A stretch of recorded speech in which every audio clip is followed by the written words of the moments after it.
8:42 was December 27th. So I changed it to 8:43 in the document. Uh-oh. Somebody should go check the website. That'll have the information. That'll have the correct information. There's 3 of us here. Somebody will probably do that. It's 8:42. Yeah. Okay. Yeah. 8:41. December 26th. Of course, that just means we're putting our faith in CJ that he got it right last week. That's also Which true. I feel is I not did. necessarily 100%. Let me go But back several hundred episodes reliable? to see Yes. if we've Let's count this up. Just Pretty delay the sure. show. Delay the show, and we'll count this up. 39, 38, Pretty sure I got it 37, right. 36. Okay, because he's gotten Yeah. it wrong on the stream before. So Well, but I Oh. changed it. I changed it. He changed it so he got it right. Yeah. It was 8:41 from we're last live. week. I didn't even. Thanks for warning us, CJ. No problem. I thought you saw the countdown on the screen. It clearly see a said we're countdown. live. I was too busy looking at our episode list to see if For the first time ever. to For see the if first time ever. the numbers. Feels were like, guys, correct. did you know Yeah. we had a website? Do you we know we published have a this show. GeoCities page? No, I was looking at it on my phone. Oh, yeah. I was using on my favorite podcast listening app. I see. Okay. So I Hmm. I would apologize for the music if you can hear it in the background. Although I think Phil will be Uh. happy to know that it's Pokemon Violet. Is that right, honey? Pokemon That's- Violet being played to my left. I see. good. Oh, Yes. that's Good. Yeah. She's just taking some of her classes. Oh yes, Oh. yes. I see. Getting some of that essential studying done. That essential Yes. learning. Was that a Yes. Christmas gift? Yes, it was. Oh, good. Gotta get that She didn't. false She's not swipe. finished with Arceus, but I think that the pull was too strong with a new Understandable. Pokemon. So, Yes, Understandable. yes. so Santa brought her Pokemon Got that, Violet. got that Wonderful. sweet mainline Pokemon. Mhm. Hooked it right to her veins. Ask No. for lots of official merchandise. Because I have an in. Is that why? No, because I want a bigger annual bonus. Have you heard about the card game? She can't hear you. Well, I'm hoping there was some bleed through from the headset. Yeah. She can Oh, barely. I know hear there me. is. I hear it every week, so there definitely is some bleed. Wow, that's Boy, oh boy. passive aggressive. I don't know if that was passive. It was definitely aggressive. That was just Oh. aggressive. Wow. That was active aggression. The jerk store called, That's right. and they're running out of shrimp. Mm. Well, it's right after the How that holidays, goes, so right? inventory is going to be. You're their all-time bestseller. The I supply slept chain with issues your and wife. such.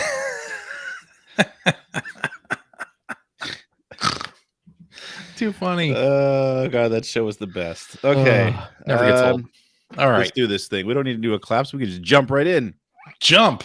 Do it. I Both don't feet. jump very often Bump, anymore. bump, Break my bump, ankles. Bum, bum, ba-dum, bum, ba-dum, bum. That doesn't sound like the Crisscross song. Maybe that's what Panama. you heard it. CJ. CJ sounds a little hot for teacher. Tin roof. Rusted? Yeah. Phil's pretending that he's frozen. Yeah. Rusted. All right. There it It is. almost worked. Hello and welcome to episode 842 of the Player One podcast for Tuesday, January 3rd, 2023. I am your host, Greg Seward. And with me, as always, from the great state of Washington is Mr. Phil Theobald. Yeah, that's right. It's me. How's it going, Phil? It's going fine. How are you? Pretty good. How's it feel being introduced second as opposed to last? I love it. Yeah. I appreciate this new position of power that I wield. No, In CJ left. Look at that, and CJ's gone. Look at you've CJ's throwing offended a him so tantrum. much that he left. This is our No, podcast now, no. Greg. 2023, the year when we finally trim the dead weight. No. So, Oh. whoa. Slow down. Wow. What? If we cut out CJ, nothing's ever going to get done. Oh, Are you Yeah. going to edit every week? you're right. No, 'Cause you're I'm not. right.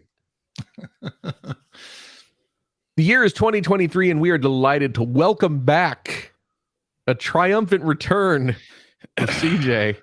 We missed you, CJ. Yay, it's good to be back. Yes, and that's also Chris Johnston, also from the great state of Washington. Well, That's right. currently. He's from Hello. lots of places. I've been all over this USA. And I've seen all kinds of girls. Yeah, but I couldn't wait to get back to the States. Is that the David Lee Roth version? It's That's the both best at the version. same time. David Okay. Lee Roth version was the best Oh. version. Let's just get it out there. Yeah, And, you know, I I love the Beach Boys. Don't get me wrong, Dave. but Diamond Dave just killed that Yeah, song. that's true. So, And I see the holidays have gone into overtime at the Seward household. yeah, I was thinking about getting the tree down this week, but didn't want to. So, you know, what are you going to do? Well, I mean, you know what? If you can keep it going for another, like, Yeah, boy, you're cleaned right out back there. Everything's down. Yeah. Was it like as soon as the wrapping paper from the last present hit the floor, you're like, all right, everybody, let's go. here are Get the it, bins. get it out of here. Fire them in there. Yep. Finn's like, I want to open my presents, and you're like, listen, No you got time. the rest of the year to open presents. No time. That's right. There's Yeah. no time. So anyway, Mm. yes, where it is the first episode of 2023. One thing we didn't Mhm. do in 2022 because there just wasn't the right time for it is our top 5 games of the year. Whoa. So we're gonna do that this. Well, we this had year, to make sure, just in what- case something came. I mean, look at Sports Story. When did that right? come out? I Like know. Look at it. 11:59, December 31st, like something like that. You never know. Yeah. Could happen. So you know, I mean, it might be number 1 on somebody's list. I heard there was going to be some hot shadow drop on New After Year's New Eve. Year's Eve. Yeah. Yeah. I think that happens in a lot of places on New Year's Eve. How do you mean? Listen, so I'm hosting this I'm week. confused by that too. It's, it was a poop joke. Oh, right. Wait, really? Yeah, my poop jokes are classy until I have to explain them. Hmm. You Like guys you're are the ones pooping that in the just make it shadows? gross. Well, who wants to turn the light on at like 4 a.m.? You I don't want to didn't know realize what there was a Greg time does in the frame. shadows. What we do in shadows. Mhm. I get that. I get Is that what what Listen, that movie was about? No, I the don't know, I TV never show saw it. though. Oh, is- okay. Yeah. So listen, What we do normally, in the shadows is pooping. Phil is our English language announcer during these episodes, but since I'm hosting, I think CJ, you need to take over the Spanish announcing duties Oh, no problem. for each section. Duty. So, with that said, Mm. let's Wait, start our Are we top five. What? going to say that these are just our favorite games, not I necessarily? mean, we the can best? say that. Does it matter? People are going to be upset. They're not going to care if they're favorites or the objective best games of 2022. No one's coming to us Objectively for, best. for objective best. Yeah, I didn't Okay. even play most of the games in 2022. Hey, I how many struggled of to us find played? 5 games that came out in 2022 that I actually played? Did you guys play Elden Ring? No, I did. Okay, one of us played Elden I Ring. played Elden Ring. Who's going to play that garbage? Exactly. It's not in my top I 5. didn't even Spoiler. play Ragnarok. I played a bit of Ragnarok. Can't wait to see where it lands on your top 5. Let's get started with number 5. So wait, now do I say number Yes, 5? Come on, man. You just said number 5. I was just cueing you. Number 5. Numero 5.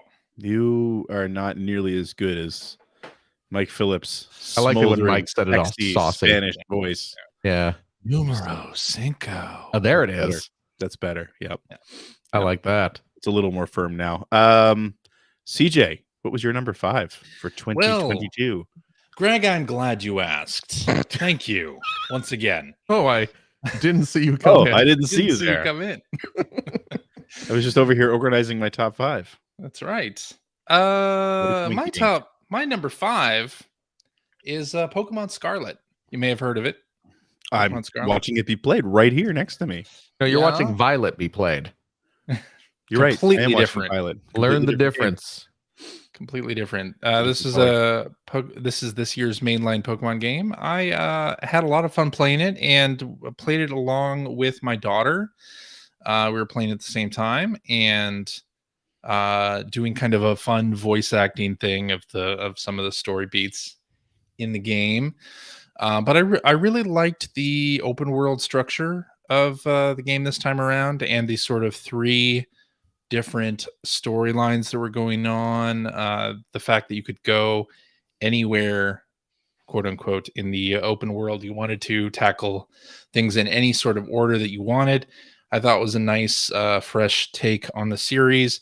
Of course, it's Pokemon. It's the same game we've been playing for 20 plus years, right?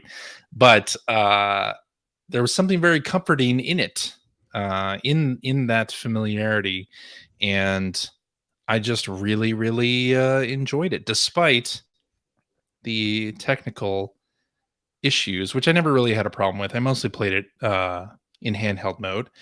I had a lot of fun with it. I had a ton of fun with it. Did you play Arceus?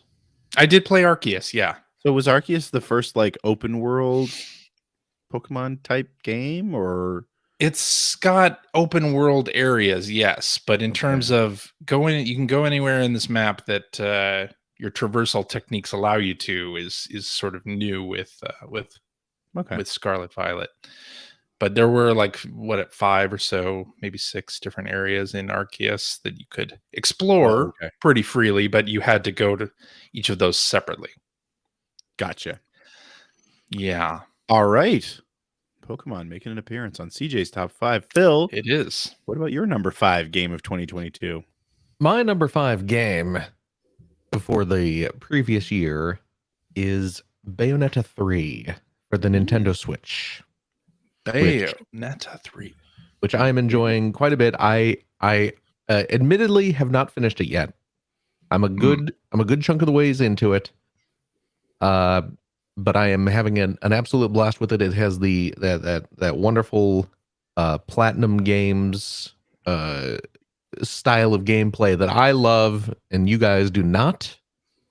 But I dig the stylish action. I dig the over-the-top just bonkersness of the story.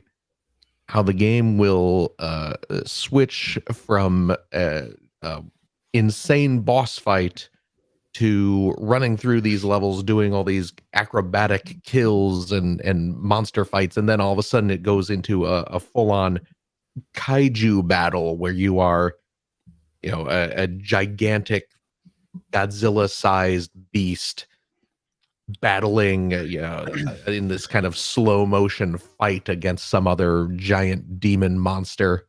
It's like they made it specifically for you. It's bonkers how many of my buttons it kind of hones in on. So yeah, I'm having an absolute blast with it, and it's got me looking forward to the Bayonetta babies Bayonetta coming babies. up this year as well. Yep. So New Saturday morning cartoon. exactly, Nice. that's my number 5. All right, my number 5 is Moss Book 2 Ooh, for the VR headset of your choice. Well, if it's if it's one of them that has Moss 2 on it. But anyway, I didn't play a lot of VR games this year. I don't know why. I just didn't. But Moss Book 1, I remember playing back the year that everyone got a PlayStation VR and absolutely loved it. It was a pack in there for a little while. Just adored that game, adored the look of it. And between that and Astrobot, totally fell in love with the idea of the VR platformer, which I didn't think was a thing I wanted or a thing I would, wasn't even a thing I expected to play. But between those two games, I really fell in love with the idea of that. And Moss Book 2, I mean, it had been announced. It felt like it was shadow dropped. Maybe that's not the case.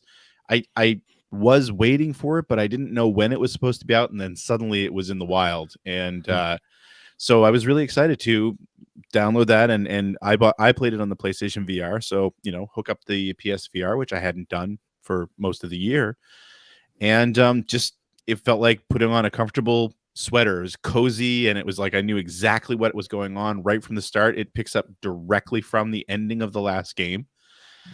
You're literally in the scene where the final boss fight took place in the previous game, and you just take over Quill again, the little mouse protagonist. Although she's not the only character you control this time around, there's actually a second character that you end up controlling eventually.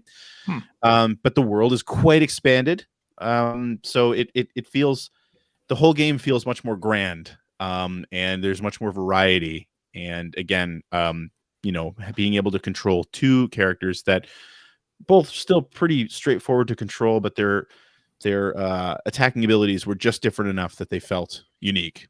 I couldn't put it down. I played through it pretty quickly. It wasn't a super long game, but highly recommend that. And yeah, as I was going through this year, it wasn't easy to pick a top 5 this year, I gotta say, but I needed to get Moss Book 2 on there for sure. I'm excited. I picked it up. I picked it up on the Quest, and I just have not gotten around to starting it up again. I loved the original Moss. Yeah, such a charming, sweet little game. And exactly. And I'm very excited to sit down. You know what the delay has been, because I played through the first Moss on PlayStation VR, and I ended up double dipping on it for the Quest.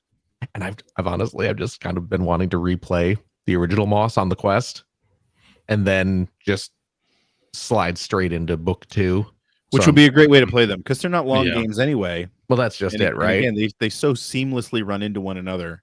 Yeah, that it would be it'd be a perfect way to play them. I'm just trying to carve out a chunk of time where I can devote a week or two just to kind of slowly going through both of those games.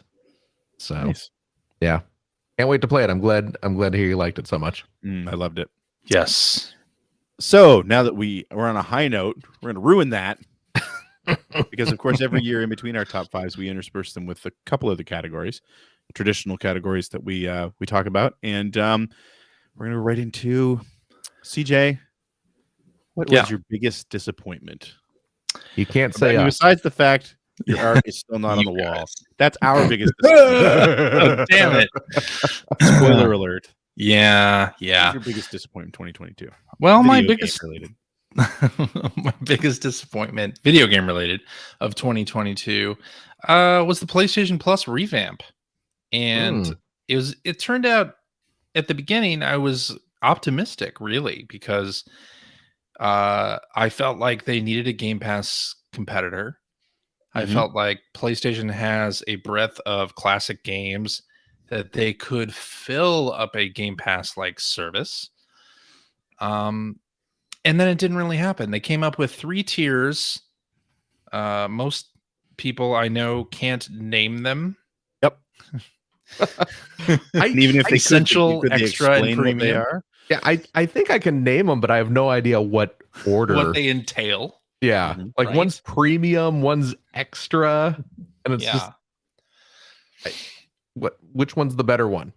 Exactly. I don't know. I have no idea. Make it sound like calling something extra now is actually a negative thing. So I know. That's true. The frequency they added games to the catalog is a little bit lacking, especially the classics section. Like it was very promising. And to be fair, they have put a lot of Ratchet and Clank games on there in recent months, but I wonder how much of that is Insomniac pushing for it, to be quite honest, because Sony hasn't been as good about putting their own games on there at all in the first 6 months that this thing has been around. But then there's also no mobile app to stream the catalog from, so a big part of this is the combination of PlayStation Plus and PS Now. And as you may know, I stream a lot of games. I enjoy that feature of Game Pass, being able to stream something instead of downloading it first. I do a lot of sampling of the Game Pass catalog, and I was hopeful that on the PlayStation side, I would get to do the same thing. That's not the case. there is no streaming app for PlayStation Plus. So, for instance, Cyberpunk 2077 is up there on the service as a trial that you can play for a couple hours. And if that had been streamable, I would have hopped right in, because the PlayStation 5 only has a 1 terabyte hard drive, and Cyberpunk 2077 is not a small game by any means. So I don't want to have to download everything to my local machine in order to play it. Not to mention, it's quite a wait. Quite a wait. Yeah, and a lot of the games on PS Plus, even just on the PS5, you have to stream the PS3 library anyway. You can't download those. Right. So there's just not enough clarity there on what they're trying to do. Are they competing with Game Pass? Are they not competing with Game Pass? And then, there are just too few premieres on Plus. You have Stray being the biggest one this year, I think, but I want more in that. We get a lot of premieres on Game Pass, and I play those immediately. High on Life being the most recent example of it, where everybody was playing that game. Yep. But on PS Plus, we don't have that, and I wish that we would have that. I don't really understand Sony's strategy there, if this is really a Game Pass competitor and not just we have to have something to tick off these boxes, I guess we'll just do this. Like, it's saying something when Nintendo puts more classic games in their NSO catalog than Sony has put in their own service for like double the price. I know. Yeah. It's a low bar, but still. So yeah, that's my biggest disappointment. Okay. Good point. I agree. Phil, how about you? Yes. Biggest disappointment. My biggest disappointment this year is it's a retro collection that I was really looking forward to. So CJ has a knowing glint in his eye. Do you know which one I'm going to talk about, CJ? I think so, because this was my runner-up for biggest disappointment. Is it Pac-Man Museum Plus? It is. Oh, right. Pac-Man I forgot about this. Museum. Well, of course you forgot about it. It's terrible. The only thing I remember about this is I was so glad I didn't pick it up until after I heard you guys talk about it. I know. As well you should be. I wish I had waited. I love Pac-Man games. I was so excited about the concept of a big Pac-Man collection. It comes out, and it's the selection of games spotty, we'll say, but there's some dud games, sure, but just the way that collection was handled, with just weird choices of what versions of the games were going to be on there. Was it one of the like Pack in Time, or one of those where they used like the Japanese ROM, so all the cutscenes are all in Japanese with overlaid subtitles when there's an English ROM out there. Just what is the thought behind that? Just the poor emulation, just everything about it, just a completely bungled mess of a retro compilation. And in the meantime, you've got M2 and Digital Eclipse out here killing it with retro compilations. Let's see what happens later with that. Right. No, but I'm just saying it would have been bad enough. Yeah. But in a year where, again, Digital Eclipse in particular, just destroyed the competition. It is, their retro compilations. Just even worse. Just horrifying. It was a game I was so excited to be able to relive those fuzzy Pac-Man memories. Yep. But instead, we got that. Bad show. Yeah. What about you, Greg? Personally, my biggest disappointment is something that I thought was going to be on my top 5 when it came out. And that is Gran Turismo 7. Wow. Is my biggest disappointment this year. And it's not to say that's necessarily a bad game. It's not. It plays really well. but my anticipation was so high for this game, having spent an ungodly amount of hours in Gran Turismo Sport over the last few years, especially due to the pandemic and getting to play online with some of our wonderful listeners. And so I was part of a group that was all very excited for Gran Turismo 7 to come out. And boy, when it came out, it was just sort of one frustrating moment after another, with, broken online play. And it wasn't just sort of, servers weren't up to the task, although there was an element of that at the very beginning. But just sort of basic features that have been excised completely from the online section that to this day they've brought some of them back, like being able to set a grid and actually go out and qualify and things like that were all not there. And I mean, it's been months now, and some of this stuff still isn't fixed. Or the fact that those features, such as being able to play online, were locked behind progression gates in the single player. That you had to go and sort of jam your way through all these chapters. Again, it was great to have a Gran Turismo game that had I'm not going to say a campaign, not a story mode, but a campaign mode, again, because Sport didn't have that.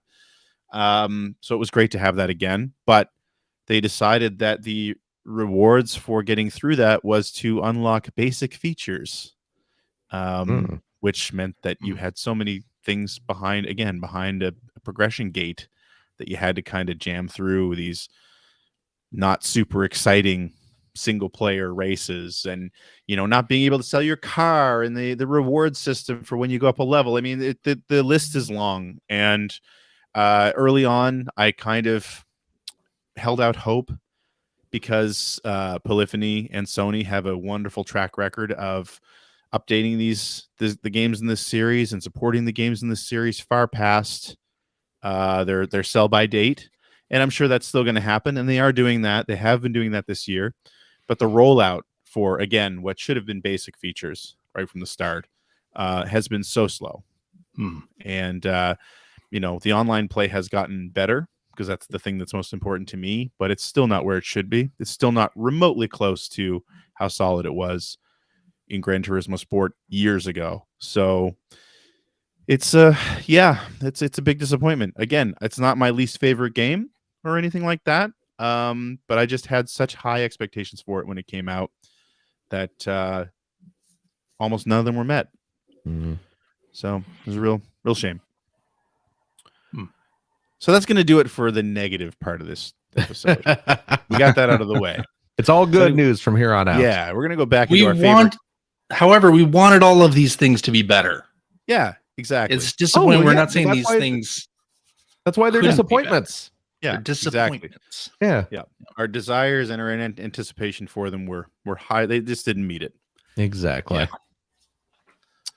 With that, let's get back into our top 5. Phil? Number 4. Numero quattro. Yeah, CJ's gone from sexy to creepy. Yeah. I love it. All right. CJ, what is your numero quattro for 2022? Well, my numero quattro could be described as a game that combines the mechanics of a cookie clicker and a bullet hell shooter. Now, this sounds interesting.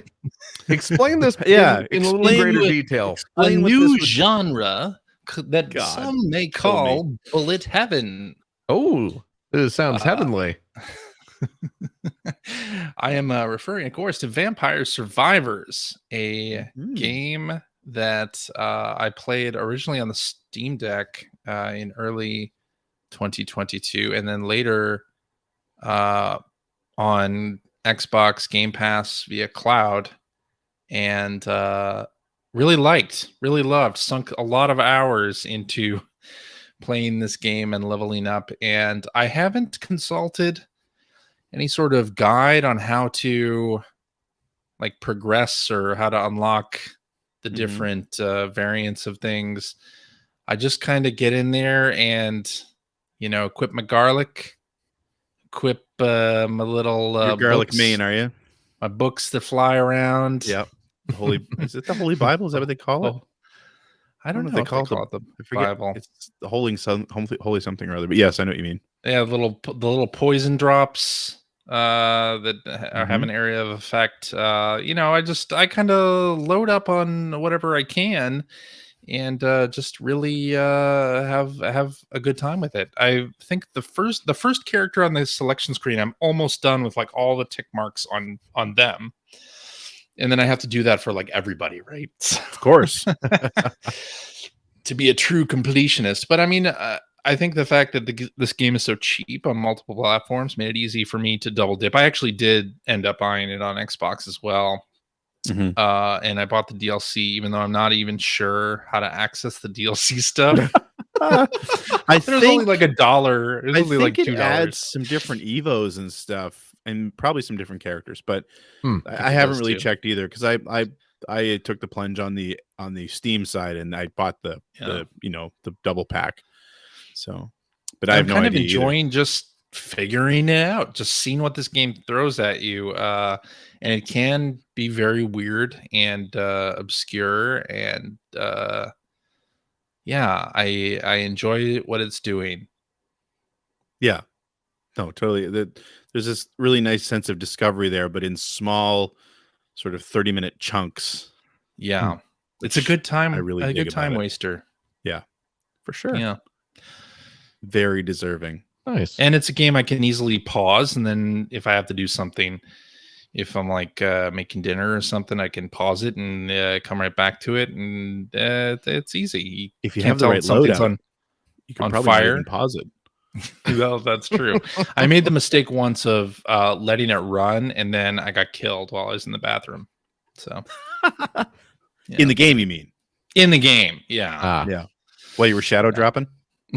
While I was shadow dropping. I'm not fizz. I'm not somebody who brings his console, even portable console, into the bathroom. That's weird. I don't do that. No. Are you that? You're just that messy in I'm there? just that messy. Yeah. Gross. CJ's bathroom's like a men's room. He has No, his I own just bathroom. don't bring His wife a and port- daughter actually use a different room in the house. I don't think I've ever done that though. I've never like brought my Switch into the bathroom or the Logitech G I don't either. Cloud into the bathroom. So, It just ends up going everywhere. So we've learned not only what CJ's fourth favorite game was of the year, but some of his personal habits as well. that's right. That's good. Vampire That's good. Survivors. He's a feel like sloppy pooper. We've all been on a journey together here. Phil, what about your number 4? My number 4 game this year. Well, I'm kind of cheating a little bit. I hope you'll forgive me. You son of a bitch. I'm cheating a little bit.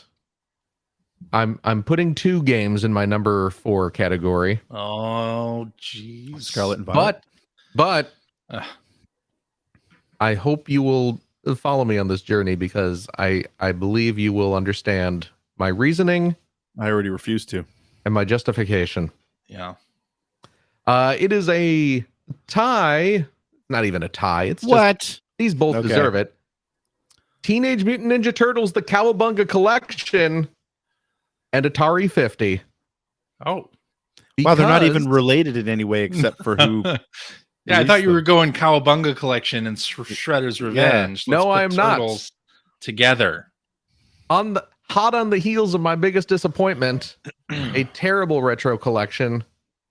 Here are the good folks at Digital Eclipse showing an industry how to do it right with Cowabunga Collection and Atari 50. Two collections that I am putting on as one of my favorite games of the year. Not even necessarily for the games that are on those collections. And granted, I love me some Turtles games. And, some Atari games are still okay. Right? But the presentation, the wrapping, the work, the historical context that they have given those games, the care that they have put into preserving them and taking us through the sort of history and importance of those games is immaculate. Mm-hmm. And it is a high standard that other companies will be struggling to keep up with in the future, and I hope that other companies will rise to the challenge, even if they, hopefully more companies will be prone to let Digital Eclipse sort of do their thing, Mm-hmm. or maybe other companies will be inspired to try and match it. But yeah, they are outstanding collections and deserving of recognition. I would be more optimistic if that would happen. If people had looked at like what M2 did with emulation and said, "Oh, okay, we got to meet that quality bar," but oftentimes they don't. That's So, true. like when it comes to retro compilations, not by Digital Eclipse, I'm still Right. not expecting a ton because, in all likelihood, those companies that are doing them aren't given the budget to like Right. go all out, and Right. I don't know that they necessarily have the care that Digital Eclipse has for a lot of that stuff. Like Mike Micah being, the person who cares Oh yeah. maybe the most about some of that stuff, right? Yes. Yeah, I want it to lead to some kind of revolution in gaming compilations, but I don't think so. I'm more apt to say that people just won't even will stop trying instead of Well, I mean, get Digital I think Eclipse to do it. I think what you're saying is true, though. And I think they've put themselves and anyone who wants to contract them Yeah. into an interesting position, Yeah. because all retro compilations, I think, are going to be judged against those two for a while now, unless they Yeah. outdo themselves again next year Mm. or this year. Sorry, but they're going to have to deal with that. They're going to have to deal with that themselves, along with all these, those people who are putting out like the Pac-Man collections of the world and things like that. Not only that, I mean, Digital Eclipse has set their own very high bar to reach again. Oh yeah. And you're right. It will, I think, depend on a lot on how much money a publisher is willing to put into it, because Hmm. what they did didn't come cheap. I'm Well, no. sure. No. So yeah. But I Yeah, mean, I agree with everything you said. Yeah, I'm hoping beyond hope that the amount of positive buzz and praise, and I have no idea what the sales numbers for Right. these are. I don't know. Hopefully they're selling like crazy. Hmm. I have no idea. By rights, they should be. Well, that's just it. Yeah. Hopefully the sales are there to match the quality and the effort that went into them. But yeah, I hope that the like I said, the positive buzz is enough to inspire companies to realize, like, there is a point in preserving our history like this. There are people who care enough about it that they will put in this extraordinary effort to create the best possible package if given the time and the access Mm-hmm. to old materials and things like that. That we'll see more of it. So hopefully. All right. Yeah. Cool. And I guess I that agree just with leaves you, That leaves Greg? me. Yeah. My number 4. My number 4 this year was Arcade Paradise. Oh, Which again is another one of those games that I had been looking forward to for quite a long time. I'm a sucker for like any sort of game where you kind of have a 3D space that your character lives in, whether it's like a racing game where it's a garage or something, or that your character exists in, that you get to that evolves through the through the story or through the time you have in the game. And of course that's kind of the whole point of Arcade Paradise. So I'm a sucker for that mechanic anyway, but when what that mechanic is building an arcade, it's I mean there's nothing better. So I was always looking forward to this to begin with, but I kind of loved the storyline around it and the fact that they managed to, clearly they were working on a budget. This is an indie game. They managed to put together kind of an interesting, fun story where you never once see the protagonist or any of the characters that they interact with. It's all told through emails and voicemails. But the whole idea where you're starting out as you're managing this little coin laundromat that your father owns in this terrible, dingy part of town, in this sort of one factory. It's this one factory town sort of place. And the whole thing starts with the fact that you have a couple of old arcade machines in the back room, and that's it. So like, the game starts where you're literally just doing this grind where you're just doing piles of laundry for people, which is not fun at all, and it's not supposed to be. But in the meantime, you're working to make those arcade games earn more cash for you. And by the end of it, of course, the laundromat doesn't exist anymore. And you've designed and built your own arcade and bought all these different machines.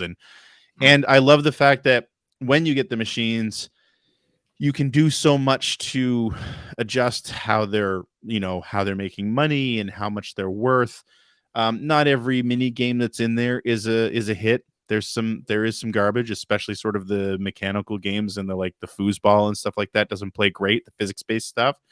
But there are some really good mini games in there to play as well. And of course, if you fall in love with them and you play them a lot as the owner of the arcade, that actually builds up their popularity. So there's actually a point to playing them. At first, I didn't think there was. But once you realize that, it's like, oh, if I'm spending a lot of time on it, it will start earning more money and become one of my most popular machines. So there's a lot going on underneath the surface in that game. Plus, it's just got this great sort of 80s/90s aesthetic. Like, the whole point is not that arcades are a big thing right at that moment, but you're actually collecting a bunch of old machines from different eras. So you've got stuff that fits into, you've got literally a Pong clone that you end up putting in your arcade, but then you've also got something that would be more along the lines of like a Street Fighter or Final Fight, or even like late 80s, early 90s type games.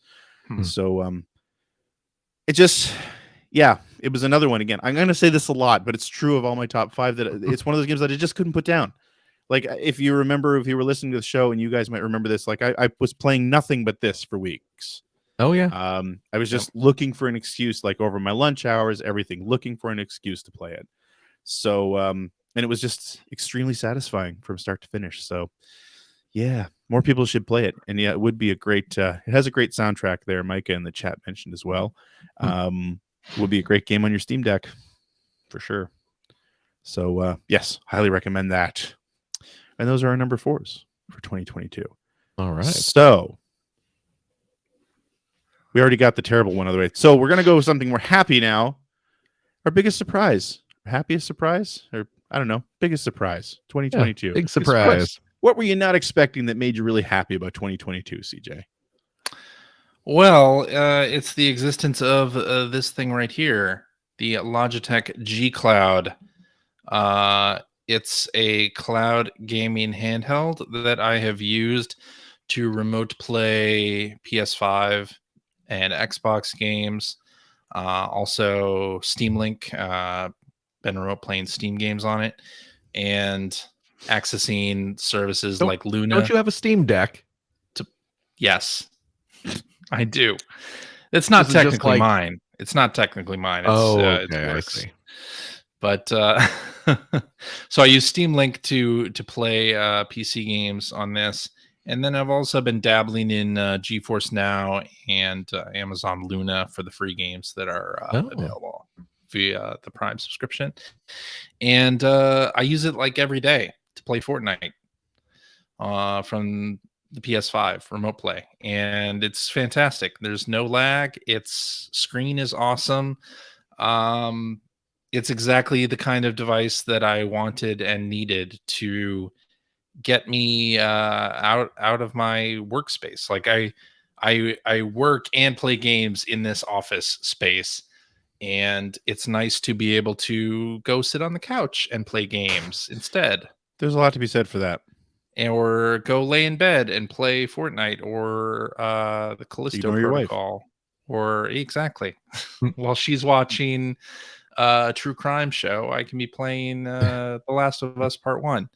And it's nice to have that flexibility. And, that's another reason why I had wished that PlayStation Plus had included a cloud app to play some of those games, because then I could play them using the Logitech G Cloud.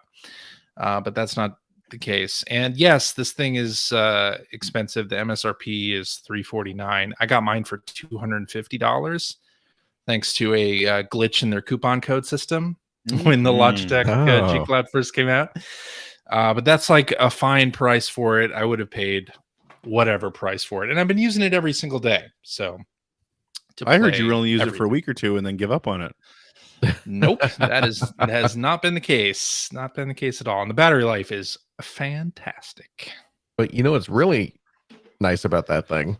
What? Is you can use it in the bathroom while you're on the toilet. You could use it in the bathroom. I do not, and have Really? never used it in the bathroom. But you Oh my could. goodness. You could, in fact. Wow. Yes. CJ needs his hands while he's in there. This is where I've played the majority of my Vampire Survivors. Is Yeah, I play over Vampire cloud. Survivors on almost exclusively on my Steam Deck now, so I get it. yeah. It's a great game for something like that. Anyway, yeah, Logitech G Cloud, my biggest surprise. All right. Cool. What about you, Philip? My biggest surprise this year, Is that CJ Was- doesn't play games in the bathroom? I mean, that's a big surprise. It's technically surprising. 2023 though, so Yeah. Because it used to be that's the only place he would play games. I know. when it I used was- to be a when I was- walk-in Wavebird commercial. Just When we were roommates. Yeah.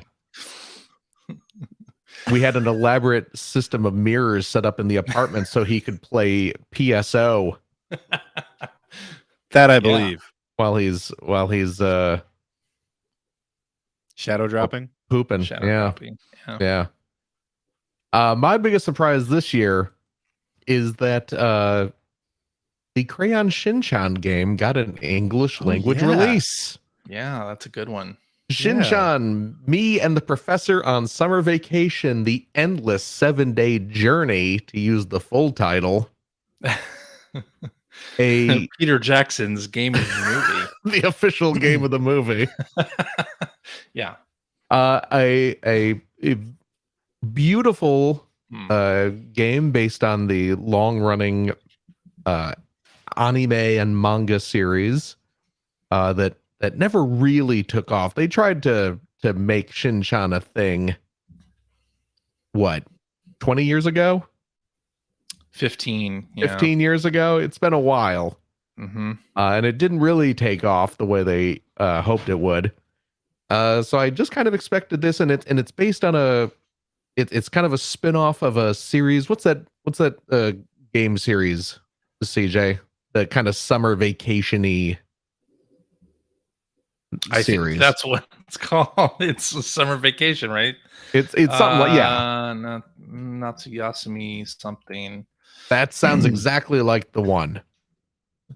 But yeah, so you Well, have Yeah, very- Boku no Natsuyasumi is my summer vacation. That's There it exactly is. what it is. There it is. So yeah, you have a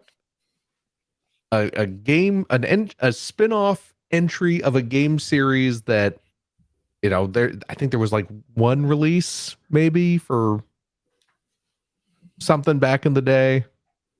So it's a series that never took off in the US, based No. on an anime that never took off in the US. But they still translated it and they released it over here, and I am Due to fan requests, yeah, let's get that right too, is because so many people asked. people were that they asking did about it. Yeah. So, and I was very surprised and happy to see that on the week it came out, it did get pretty high up in the Switch digital charts. It really did. Yeah, Yeah. so I was quite happy to see that it was a successful game that came Yes. out due to fan Absolutely. desire. And yeah, it was just a digital release. Came out on Steam as well. I think Limited Run might be doing a physical release at some point. 2 or 3 Possibly. I years from heard now. them sort of hinting at that. Okay. But yeah, it seemed like it did pretty well. So that's great. And it's a very cute game. It's a charming little game. So Yes. big surprise. Did not expect that to come out here. I held off. There were so many occasions where I was this close to buying the Japanese version and didn't, just because I knew it was going to be a very text heavy game. So I would, Yeah. I'd be holding up my Google Translate app to the screen to try and understand what was going on. But yeah, big surprise. Okay. What about you, What about Greg? you? Well, we already talked about this game once, but my biggest surprise was actually Vampire Survivors. Oh, After CJ's amazing description of it that 1 week, I made you want to play it. you Be didn't honest. actually. You confused me so much that I was like, Yeah. well, I need to see what he's talking about. Mostly because I honestly only picked it up because I wanted to be able to make fun of you the next week. I mean, it was free to play on Game Pass. Phil, I actually reached out to Phil and said, like, here's the plan for when we talk about this game next week, because we're gonna mess with CJ. But then I ended up just loving it. Yeah. Everything what you said previously. I mean, it's one of those things where I've never looked up an FAQ for it. I feel like sort of stumble across some of the cool things that you can find. Also a mixture of that and what exists in the in-game as far as guides and things like that go. They do a good job of sort of leading you down a path if you want to take advantage of, the sort of the map, the map you can unlock and the Evo lists that you can unlock, although it leads to needing to do a bunch of experimentation, but it's fun to do that.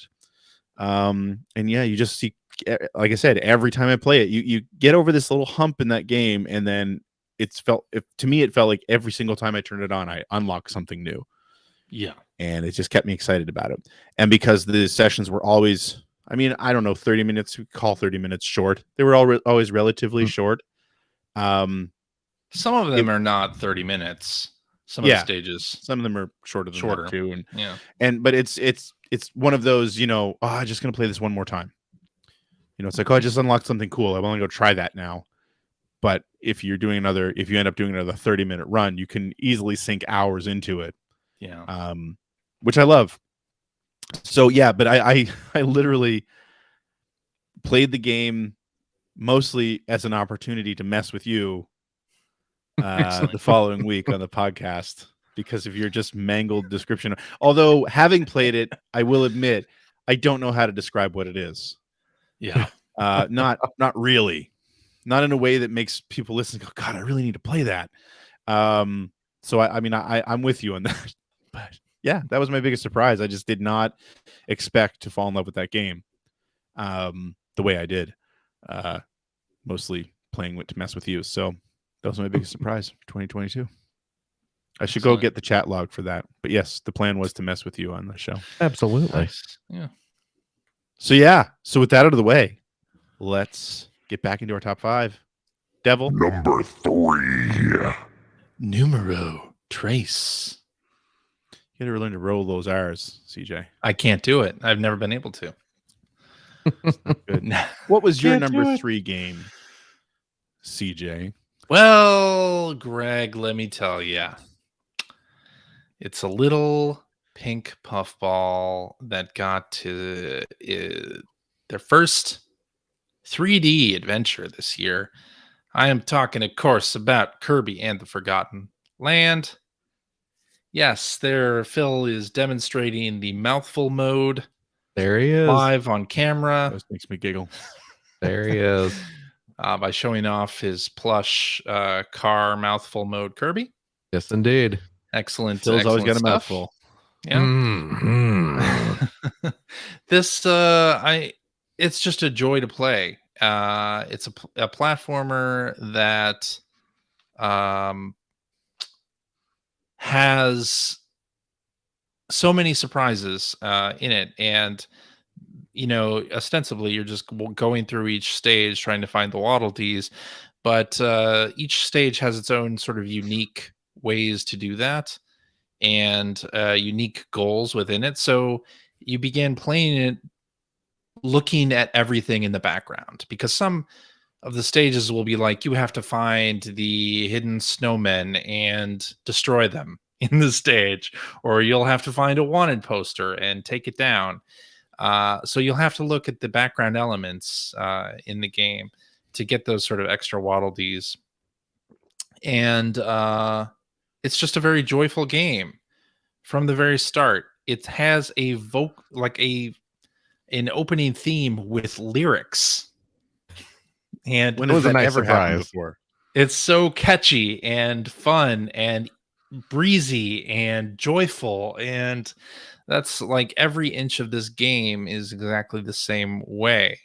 It's not a particularly difficult game, and it gives you every chance to survive. I mean, the penalty cost for dying in a stage is not much at all. They take a few coins away from you that you can easily earn back, and you can even like purchase power ups to restore your health in mid stage if you want to. And there's selectable difficulty. I play mostly in wild mode because that's Ooh, who I am. I am you're such a wild man.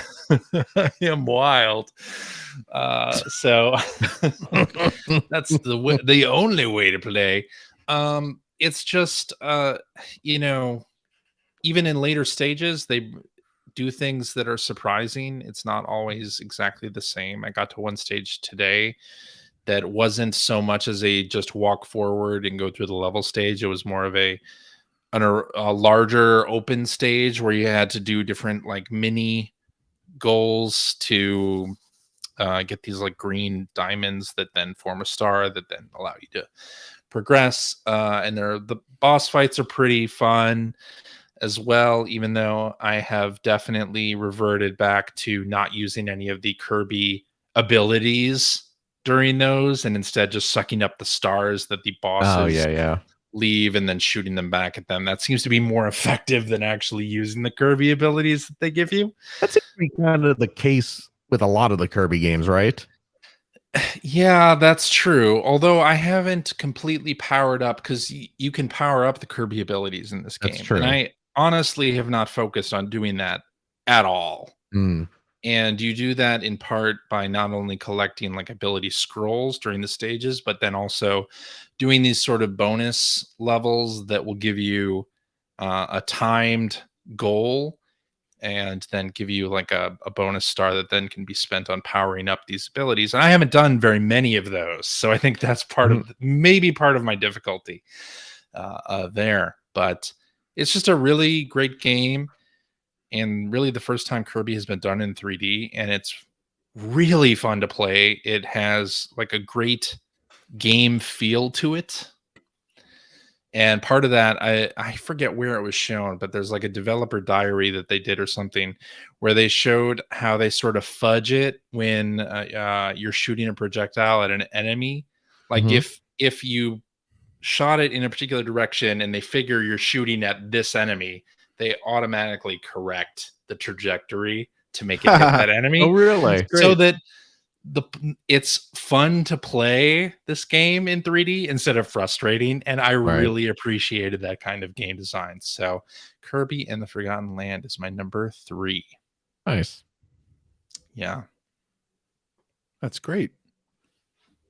Phil?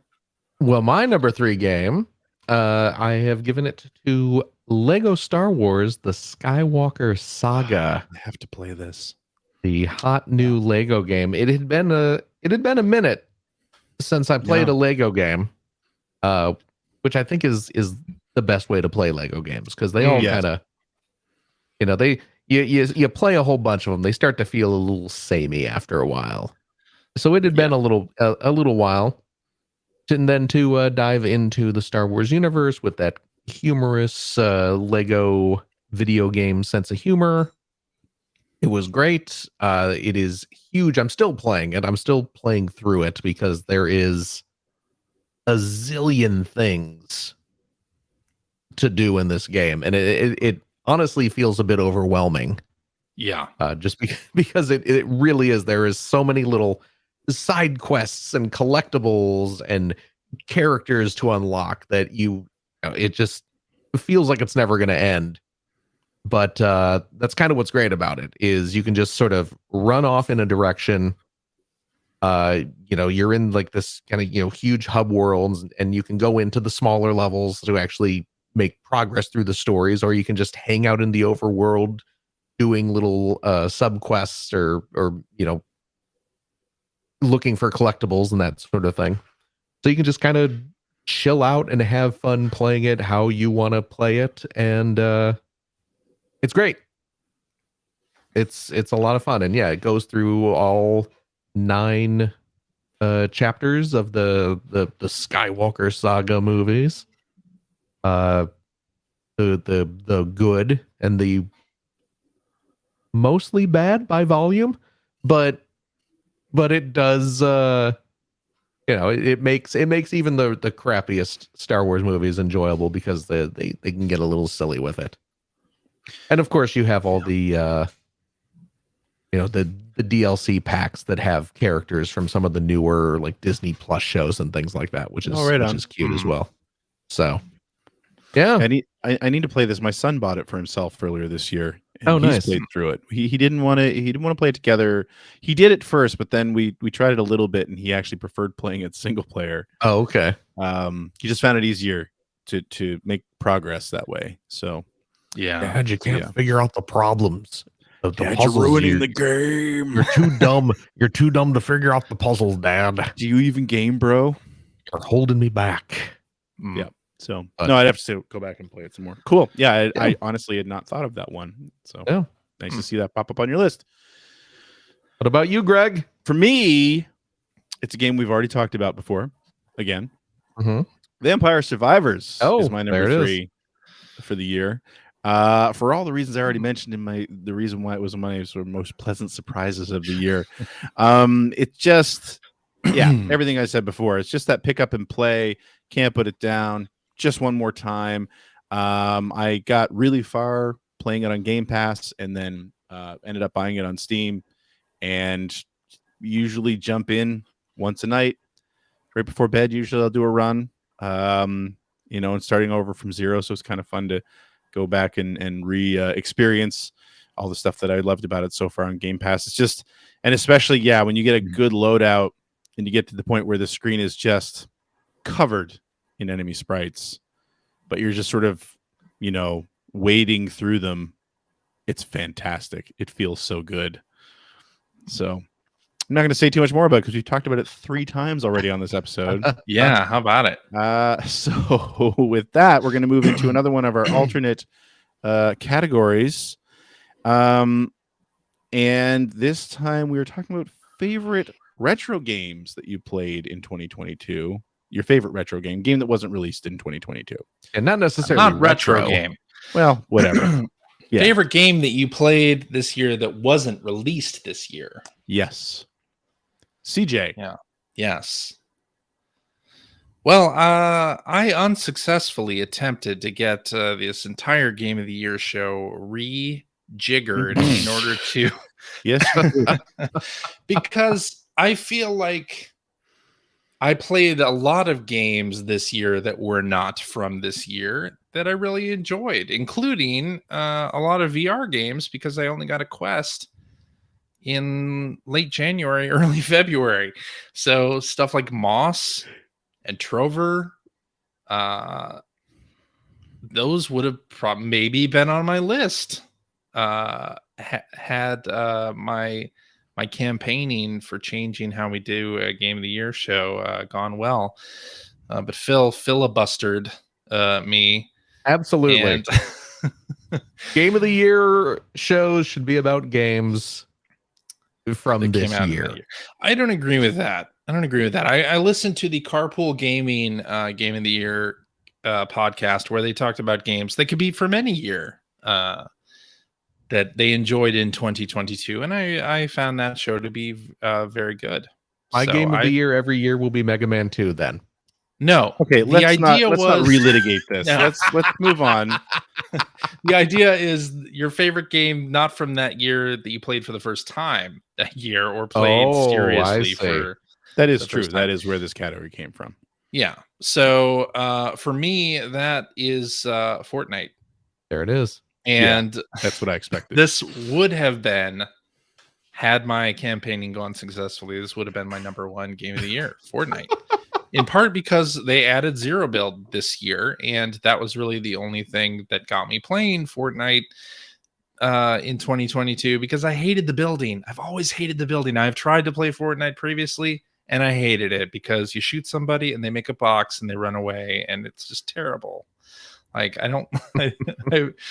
I have liked the shooting mechanics and traversal mechanics in Fortnite previously, but I never liked the building. So zero build mode was a boon for me, and I watched some folks on stream play it, and then I decided to hop in myself and loved it. And in fact, it was a game that I needed this year because 2022 kind of sucked for me on a lot of levels, and I needed a game that I could just escape into, not care about very much, hop into levels, loot some stuff, shoot some stuff, and not care about winning.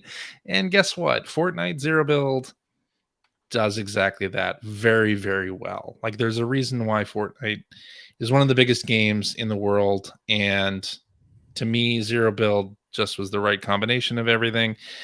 So much so that I think I have something like 40 or so costumes unlocked or purchased from their shop at this point, including stuff from Star Wars, Marvel skins unlocked. I bought Dragon Ball skins when that collaboration happened. Like, and plus I've completed now the battle pass for 2 seasons of Fortnite, which I never thought I'd ever say that.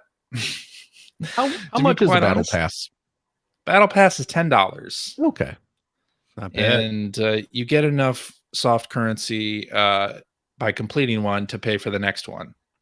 Okay. So, but then I also joined Fortnite Crew, which gives you V-Bucks and a special skin. Like, I really got into it, and this became my That's game. weird, CJ. That's not something you normally do with a game you like. I know, right? I know, crazy. But much like you were describing, Vampire Survivors is something that you played before bed as kind of your wind down game. Fortnite became that for me, and I enjoyed the hell out of it this year. Yep. Just one more Excellent. Time. Yeah. Cool. Philip, how about you? Favorite game you played for the first time in 2022? Well, I didn't realize it was the first time requirement. That's okay. You've already broken some rules tonight, so that's okay. Yeah. Keep going. Yeah, because it's always just our category's always just been favorite game you played that wasn't from this year. I'm giving it to the Analog Pocket, which I guess I did play for the first time this year. There you go. I'm giving it to a system. I'm giving it to the Analog Pocket. It's not a game, Phil. Doesn't matter. Game. I think what if I could give an award to a system that I played this year, it'd be the Switch. I give the award to the Switch. So I feel like we've learned so far tonight is that we've learned about CJ's personal what are we gonna say? Bathroom habits. Right. And we've learned that Phil is not only going to be the hard ass about following the rules when it comes to CJ, but also isn't going to give a fuck about the rules when it comes to his own choices. Rules are for thee, not for me. Okay.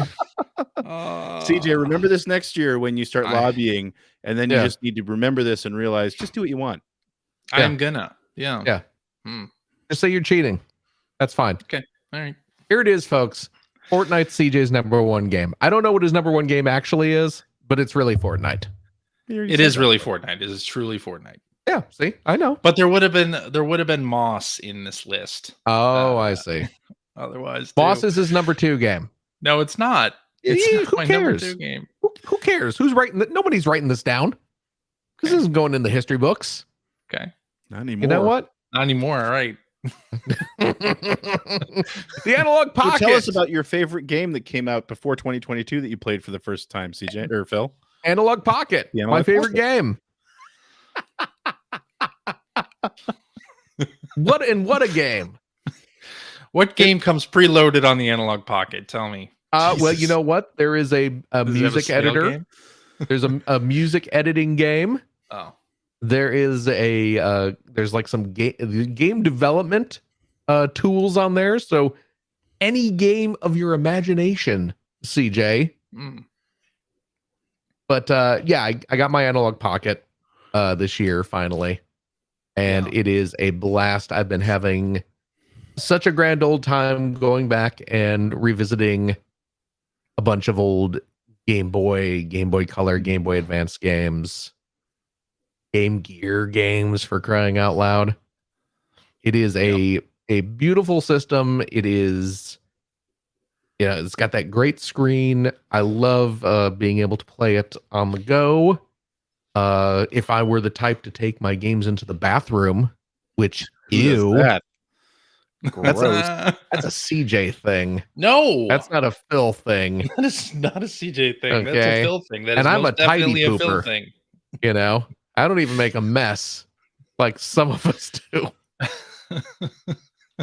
But I love, and I also love being able to put it on the dock. I love that it has a dock available, so I can play these games on the big screen.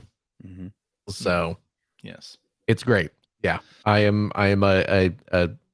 they won me over, the good folks at Analog. Now I'm looking forward to getting their SNES and Genesis before they stop making those. Yes, So I think you're going to be so happy with those. I was so glad that you decided to pick those up. We talked about it very briefly, and mine are never disconnected from my television. I use them all the time. Yeah, I'm very excited about it. So this time next year, look forward to those being my favorite retro games of 2023. Absolutely. Yeah. Mm-hmm. Anyway, what about you, Greg? Excuse me. I was originally thinking about putting Cowabunga Collection in here, but that wasn't the first time I'd ever played those Turtles games. So I actually it was a really easy choice. It's Grease, Gris, Grease. Oh yes.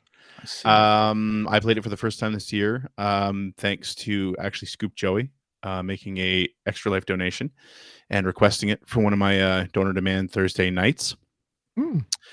And man, just a gorgeous little game which I already knew from seeing it, previously. But Joey has a pretty good handle on the types of games that I enjoy, and I think he knocked it out of the park. He suggested this, and I just fell in love with it completely, almost immediately. It's one of these just great, just a platformer with a really interesting art style. They don't really tell you what's going on. You just you're dropped into this world.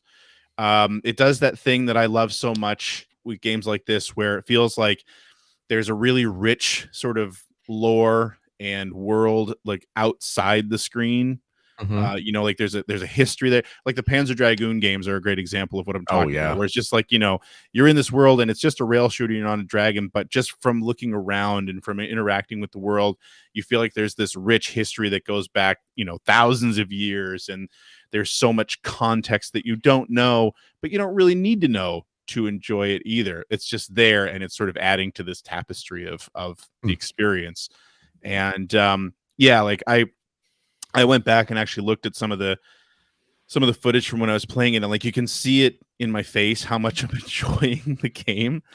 So I'm really glad that it was one of those ones where it's like, I gotta get to that someday, but it never really bubbled to the top of my backlog, because the backlog is just so huge. So it's one of the reasons why I actually have that Donor Demand stream on Thursdays, is so that people can request these games, and hopefully we'll hit on something that's in my library, but I just haven't gotten around to playing. And that's exactly what happened with Grease. And man, it was just, I loved it from start to finish. It's so great. And if you haven't played it, you should absolutely go check it out. It's not a huge investment. It's not a huge money or time investment, but it's so pretty. It plays so well. There's actually interesting boss fights in it, which when you're playing it, you don't kind of expect that either. And there's no real dialogue. There's nothing there, but they managed to do so much with so little in that game that I just really, really enjoyed it a lot. That's another one like Moss 2 that I have sitting on a system somewhere that I just haven't gotten around to playing yet. Don't wait too long. Yeah. Not that it's not going to age well. It's going to age just fine, because it's got a very unique look. But yeah, it's easy to just sort of keep shuffling it to the bottom. Right.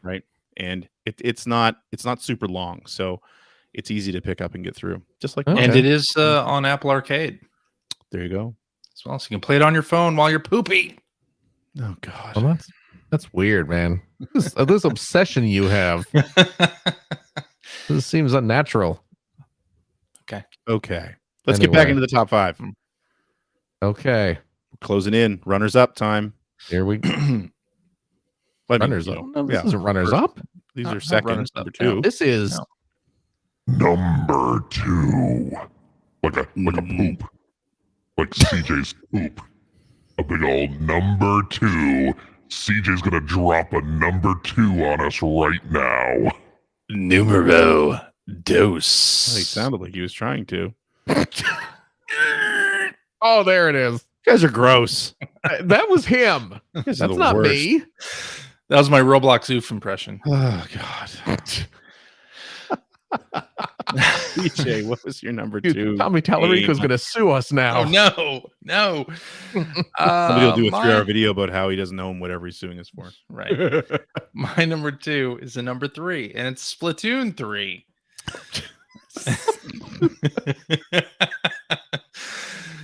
And That's what diarrhea is referred to in this. Okay, okay. Come on, let's move on. My number 2's turned into a number 3. exactly. So yeah, I love the Splatoon series. Mm-hmm. I've been a big fan. Played hundreds of hours of Splatoon 2 and probably Splatoon 1 as well. So I, of course, have played a lot of Splatoon 3, mostly multiplayer, mostly turf war, and I think my game clock now is like at 35 hours or something to that effect. I do like the story mode a lot. I just haven't progressed very far in this one because it's basically kind of the same sort of story mode from the first 2 games, where it's just kind of teaching you how to use all the weapons, and I know how to use all the weapons, and I really only want to use like 2 of the weapons in multiplayer. But it's such a fun game. Unfortunately plagued by communication errors, which Nintendo still has not fixed. I don't know what the deal is. Like the Gran Turismo 7 of Switch games. Yeah, Splatoon 2 had no problem whatsoever. Splatoon 3, I get disconnects a lot, and it's really unfortunate.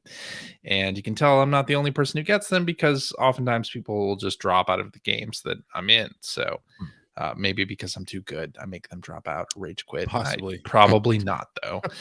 I've also played a fair bit of Salmon Run, which is the sort of horde mode for Splatoon, and that is also a ton of fun. It's just a great package, and the way that they have structured this one into seasons, they've done it without a battle pass, so it feels like a sort of free to play, we're going to reward you for everything that you do in this game sort of progression, refreshed every 2 to 3 months. But it's not a free to play game. It's a sort of one time what do they call them, premium games now, quadruple A, one of those.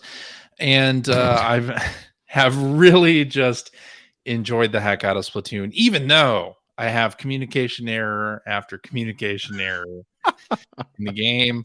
I still love it a lot. So Splatoon 3. Very nice. Very nice. Yeah. Philip?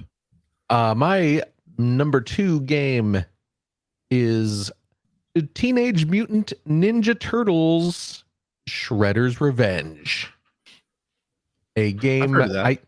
I believe, if I remember correctly, this was my most anticipated game of 2022 game from last year's Yeah. Game of the Year show.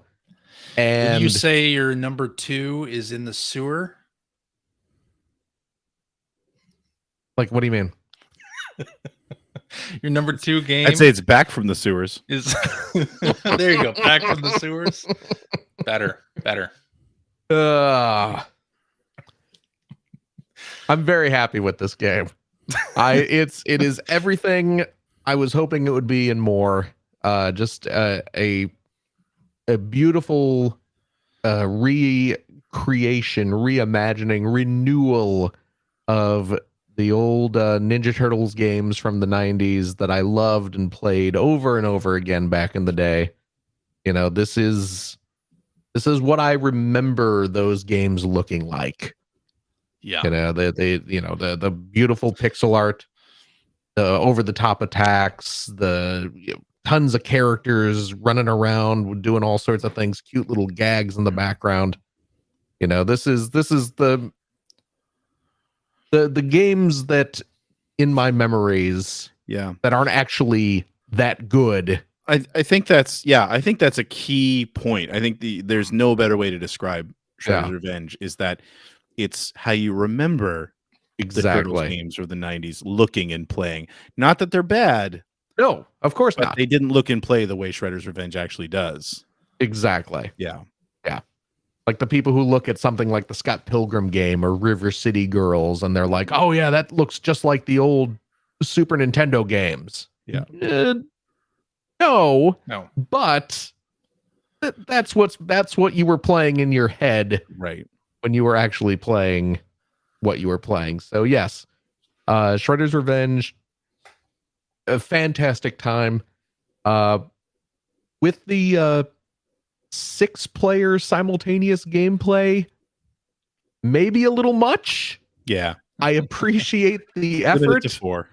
Yeah, I appreciate that they did go all the way and let you have 6 people playing, but yeah, it's too many people. There's too much going on the screen at that point for it to be any like actual fun. But yeah, if you're playing with 4 players max, let's say, it's a grand old time. So I am super happy with how it turned out. And I believe we were speaking of limited run games earlier. My physical copy finally shipped. Ah, So Nice. hopefully I will have that in a few days. excellent. So, but yeah, With the VHS cover? You getting the VHS cover? I think so. I got the mid-tier one. I think it's the one that comes with the steel book, which I think may have been the VHS looking one. It's limited run, so I ordered this probably 18 months ago. Mhm. I don't remember what I And ordered. the first 2 shipments will be broken anyway. Yeah, exactly. We'll see what happens. I love But- your tweet odysseys with limited run stuff. Oh my goodness. What about you, Greg? What's your big old number you 2? You guys keep stealing my thunder, so this is yet another game we've already talked about. Yeah. But my number 2 for the year was Atari 50. Wow. Excellent. Yeah, I again, for a lot of the reasons that you already mentioned, Phil. I mean, the games that are in here are great. I think a lot of them have held up really well. I think a lot of the 2600 games have held up really well. Obviously they don't look amazing. They look like Right. 2600 games, but it also is it was actually fun to play and watch this with my kids in the room at various points because while I do play a lot of old games, I don't necessarily go back to the 2600 years. And so they don't see them a lot. So they were really seeing, like playing the 2600 version of Centipede, which is supremely playable. But it was like, it was fun to be reminded and relive how so many times Atari captured the feeling of those arcade games so wonderfully on the VCS and the 2600. But I mean, there's that, and talk about like just a complete shift in how you put together retro gaming compilations. I'm a big fan of context. I mean, that's as far as like gaming history, like I follow a lot of gaming history YouTubers, and my favorite ones are always the ones that really sort of try to put context around the games they're covering. It's not just, here's this game, and it's sort of like a glorified review. Too many of them sort of get into like, boy, didn't games suck back then, that sort of thing. But, the ones who really say like, here's what was going on in the rest of the gaming world at the time. And that's what Digital Eclipse has captured so perfectly in here, along with wonderful interviews that are offering hindsight into what was happening. By the people who were actually there and who were actually making these games. So it's just a joy to sit. It's an interactive documentary, and it's a joy to sit and watch. I love the fact that they added in a few new games that they created. They're very Micah specials. The reimagined games. Yeah. Yes. Yeah, a lot of those are a lot of fun. Did Go you ahead, have Bill. you played? Speaking of the reimagined games, did you play Vector Sector? Yes. Oh my gosh! Yeah. No, there's some really good stuff in there. That game is a hoot. Yeah. Mm. What And a again, treat. I call them Micah specials because he has a way of doing that same thing where he's capturing the gameplay. Right. It really doesn't matter how it's dressed up. He's capturing the gameplay. Yeah. Now he did not. Mike did not make all those reimagined No, I games know. himself. That's right. I always feel like I just want to fingerprints are clarify on. in case anyone Yeah. misunderstands. I also love the fact that they made some decisions like not, it would be, and for so long it would be really easy to, when you're focusing on Atari, just focus on the glory years. Mm-hmm. And even the fact that they covered Atari PC stuff is not something we've seen a lot of in Yeah. previous years, True. and that's great because Atari computers were a very important part of Atari's history. But the fact that they covered Lynx, they covered Jaguar, and again, Yep. super important to have these interviews with people like Nolan Bushnell and Todd Fry and Howard Scott Warshaw, David Crane. These guys are not getting any younger. I saw a tweet Yep. today from somebody who's an Amiga fan talking about how so many of the people who worked on the original Amiga, because that's another computer that so many people are very passionate about, Oh yeah. have a lot of deep feelings for, but how the people who were involved in creating it are passing away. Oof.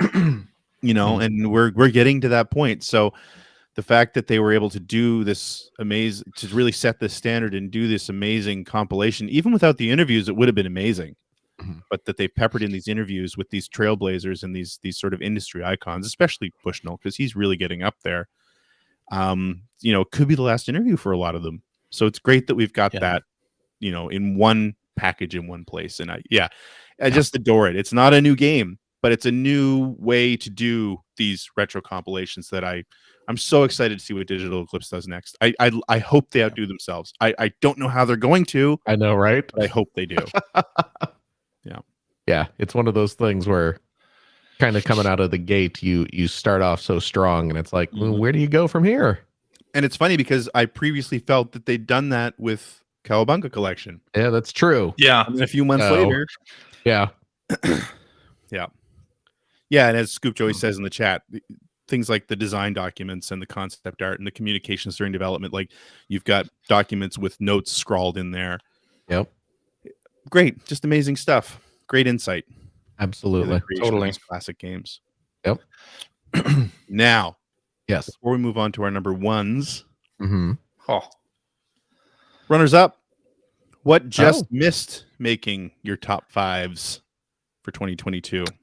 well, Atari 50 definitely was a close contender for me for all the reasons that you just said. Really, like what a great compilation. Mm-hmm. Then stuff like Evil Dead, the game, and I'd Ghostbusters forgotten about Evil Dead. that Oh, came out yeah. this year that asymmetrical multiplayer games that's right up my alley that I love didn't quite make it because there were some better games that I spent more time with than those, although those are great games. Lego Star Wars was in my runner-up list as well. High on Life, Donut Dodo, which I really love Look at as a that. sort of pick up and play game, and Little Gator game that I think I talked about on the show. I finished that game. What did you? With my daughter? It's just a really fun, breezy Zelda-like game. Nice. So yeah, those were Cool. in my Philip? runner-ups. Couple of my runner-ups came very close to making the list. Was the Klonoa collection, Mm. the Mhm. Fantasy Reverie series with the Klonoa 1 and 2, because again, those games, especially the first one, some of my favorite platformers in, I don't want to say recent years, But It feels like it should be recent years until you really look at what year they came out. yeah, until I realize, well, no, the first one is probably what, And 20 realize years they're old in at their this point. 20s. No. At Uh, least, yeah. but some of my favorite platformers of all time, getting a surprise re-release is great. And then I actually came pretty close to putting the recent Taiko no Tatsujin Rhythm Festival game, which was the new Switch game, on there. Just it's more Taiko no Tatsujin, which I love, but I was just delighted that they started doing the subscription service where you can, you pay a couple bucks a month to have access to, 1,000 different songs. Is just a great way to handle that, just because there's been so many songs licensed for that game or just created for that game by Namco over the years, and just being able to have them right there ready to go. I love it. And I have the drum controller for the Switch, so I get to play it in a more authentic way. So, but again, some really good games this year. So those did not make the cut. What about you, Greg?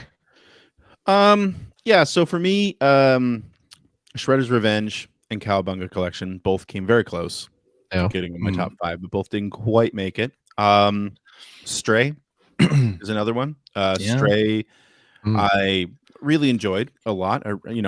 Didn't quite make that cut, but such a cool, unique, it really is interesting concept that I think really landed on all 4. I get it. That's right. And the other one actually that almost made the cut, and when it was released, I didn't expect to even want to play it, was The Last of Us Part 1. Oh. When the show bought that game for us so that we could talk about it, because I didn't plan on buying it. Not because I don't like The Last of Us. I love The Last of Us. It was it was my game of the year it came out. But I didn't feel like I needed to play it again. Yeah. And boy, just like it's like, well, I'll play this a little bit at least. And I was rolling credits. Like a week There you later. go.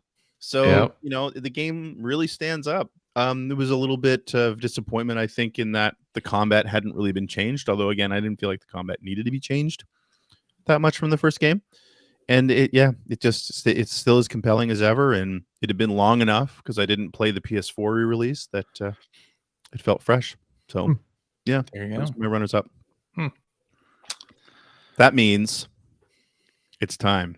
Oh my gosh, it's time. Cue Satan. It is time for the #1 greatest game of all time. Numero uno. Yeah, that's good. It's got creepy. What? Phil, Nothing CJ, creepy about that Yeah. at all. Hello. What? what was your favorite game? Oh, well, my favorite game is a game you just talked about. It's The Last of Us Part 1. Glad to ruin your thunder. Yes. So, I mean, much like you said, I wasn't sure that I wanted to necessarily revisit The Last of Us in game form. I love the PS3 game. I didn't replay it when it came out on PS4, although I did buy it, which makes no sense really Makes at all. TJ sense. But I ended up finishing this game as well, and just really enjoyed playing it again. And part of what convinced me to do that was Naughty Dog posted some clips to Twitter, which was still around for most of 2022. And they did some comparison shots of, like, the one that got me was Tess, the difference between PS3 Tess and PS5 Tess. And I think the other one was the scene with Ellie in the house, like she runs off whatever, and you find her in the house, and there's an emotional moment there. And they had posted clips of those on Twitter and said, "Hey, look at what we did. Isn't this awesome?" And I was like, yes, it is, and I will be buying this game. And so will two other people. yeah, even though, I don't think a lot of people were talking about this game. It's great, and it's still great.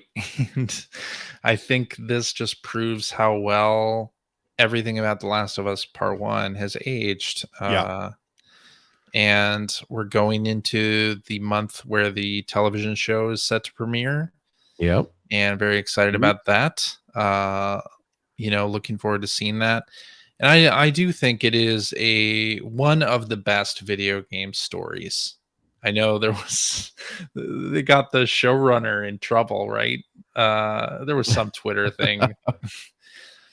Trouble, or was it just Twitter being angry? Twitter being angry. Difference. Yeah. I mean, there was some Twitter meme that, hey, tell me what game you think has the best story. What's the greatest video game story of all time? And I think they replied to that. And then people took that comment like, this guy's saying that the game is the best and the TV show that he's doing on the game is the best. Whatever. It is very good. I don't know that there's dispute over that. But also, I am kind of worried, and another podcast I listened to kind of hinted at this, that The Last of Us, people are going to get tired of hearing how good The Last of Us is, and that the tide's going to turn, and people are going to think, oh, it was never that good or whatnot. But I will say, though, that the story thing that the point you're making there is, boy, did those emotional story beats still hit just as hard. Oh, yeah. They still hit. Time around. Absolutely. Big time. Yeah. And it proves that Naughty Dog knew their shit back in 2012 when the first one came out. Yeah. Was that 2012 or 2013? One of those. Anyway. It was a while ago. It was a while ago. But such a great game, and I really enjoyed playing it again. I do need to go back and play the add-on, which I haven't done yet. Oh, you haven't played through Left Behind yet? No, I haven't played through Left Behind. The year 1 year, wasn't it? Yeah, I love Left Behind's great. Yeah, my daughter watched me play a bunch of The Last of Us this time around. Then she watched a streamer that she likes a lot play it as well, and then she's very excited for the HBO series. Me too. By the way, we watched the trailer together. She's all in as well. So yeah, Last of Us Part 1 is my number one. Nice. Philip, how about you? Well, I mean, this is going to be a little weird because, again, it's another game that we've discussed already. But Vampire Survivors. So what took you by surprise? Number one game. I don't believe that twist. for a second. Big twist. No. Stick around for the post-credits scene. My number one game this year is Rogue Legacy 2. Oh, right. Shocker. Of course. To the surprise of presumably no one. If you indeed remembered that Rogue Legacy 2 came out this year. I forgot. Well, it emerged from early access this year. Well, it was officially released. You're right. It was. It was the official release was this year. Well. We need a production meeting after this episode. And that's the thing too, because that's the game that basically convinced me not to do anything with early access again. Because yes, I remember you saying that before. Yeah, because it went into early access a couple years ago, if I remember correctly. That's right. And of course, I threw money at it immediately and started playing the early access version and was horrified at how much I hated it. Just considering how much I loved the first one. So I stopped playing it until it was officially released this year and was just like, holy crap, this is just reinvigorating everything I loved about the first game, expanding upon it, new character classes, new weapons, new traits, abilities, whatever you want to call them. And I've been playing it pretty much nonstop since its release. I don't know what it is about this game and its predecessor, but man, it's got its hooks in me. Something just about the control, how perfectly tight the control is. How once you get good at it, you feel like you can do anything in this game. Once you kind of get a couple double jumps or air dashes and things like that, you feel like you can do just everything. And yeah, it's just a super satisfying game loop for me.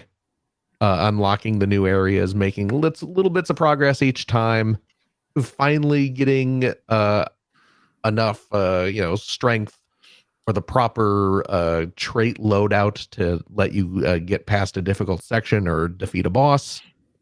And yeah, it's one of those things where I will, I'll spend a weekend playing it for hours, or I will just, if I have 20 minutes to kill, I'll just load up Rogue Legacy 2 and do a quick run and see what I can do. And even if I don't make any progress that time around, I'm still having a blast just hopping and bopping my way through a castle. So I think in part, though, this proves out that early access is potentially good because people who are not you gave them feedback to make it good, right? Because initially, I think they had movement only on the analog stick controller, right? They did. And yeah, like people complained about that immediately. That was like the first thing people were just like, what are you guys thinking? What are you doing? And it made a certain bit of sense because they added an archer class this time around, and the thing with the archer is you can aim. You have 360 aim, so they wanted you to have the analog controls so you can sort of you aim where you're pointing the control stick, but it's just like, yeah, that's great for that. It feels like it never works properly. Right. Yeah, but every other character that doesn't have the 360 aiming, you're just making them worse to play. So but yeah, they actually fixed that within a couple of days, if I remember correctly. But so kind of thankfully it was in early access where it did get that time and attention. You know what though? I have a feeling that given the couple of years in between early access and final release, someone on the dev team would have realized probably we should probably just add the D-pad support as well. But yeah, hard to say. No surprise. No surprise there. Game of the year. Your game of the forever. Probably. I did finally just come to accept that Rogue Legacy / Rogue Legacy 2 just kind of is right up there in terms of like favorite CJ games. And I figured that out years ago. Oh yeah. It's certainly top 3. Mm-hmm. It's but 2 anyway. of the top 3. Yeah. Greg, hit us. Well, my game of the year. Before I get into this, I'm just going to say spoilers because I want to talk a little bit, but I didn't talk too much about this on the show just because I didn't want to ruin the game for people while they were playing it at the time. But I am going to get into a little bit of spoiler territory here. So when I say the name of the game, if it's something you don't want spoiled, you might want to just back out. Okay. But yeah, my favorite game this year was A Plague Tale: Requiem. I can't remember. I think the original game when it came out was also my game of the year. I'm not 100% sure. If it wasn't, it was quite high up on my list. And being able to play as Amicia and Hugo, who are the brother and sister from the first game, again, was great because the way the first game ends, it was I was happy to be able to see sort of what had happened to them. I love the setting. Obviously, it takes place in medieval times, not the restaurant, actual timeline, medieval times. Of course, during the plague. And the previous game had great mechanics, right? I think we all played the previous game. I think we all really enjoyed the previous game, where the rats are almost treated like almost like a liquid that rolls over things, and they're adverse to light. And sort of the whole gameplay mechanic is Amicia is not super strong. She's not weak either, but she's just, she doesn't have like this huge arsenal of weapons that she can use against enemies. So it has everything to do with controlling light in the scenes where there are rats everywhere, and sort of guiding the rats using the light by lighting things up or dousing them and taking out your enemies, or just sneaking around using tall grass.